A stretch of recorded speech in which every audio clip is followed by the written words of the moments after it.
Okay, so if we now move across that central sulcus in a caudal, right, or posterior direction, right, we encounter the parietal lobe.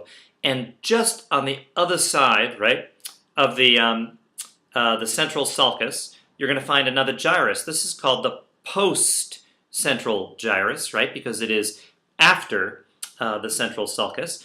And we'll find an analogous sort of mapping of the body, actually, of the surface of the body in terms of somatosensory input. That is sensation. So if you stimulate, for example, the left, let's see, somatosensory cortex or postcentral gyrus, you'll actually feel a touch or pressure on, a specific point on your body on the opposite side.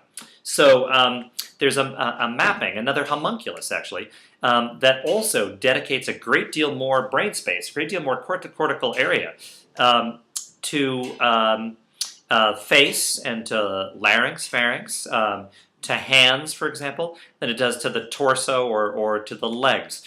So this is the somatosensory strip, right, or the somatosensory homunculus in the postcentral gyrus. So the parietal lobe definitely has a pretty significant role in maintaining kind of a representation of the body.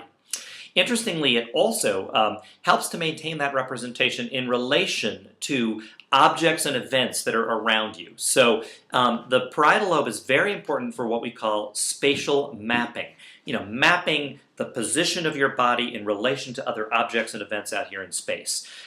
Visual information, we will learn, actually comes in initially through a different lobe, through the occipital lobe in the back, the most caudal region of your cerebrum.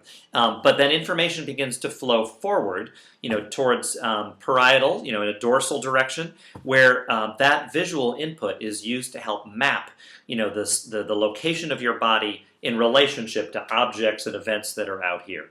Okay, so spatial mapping is another very important part of what the somatosensory cortex does.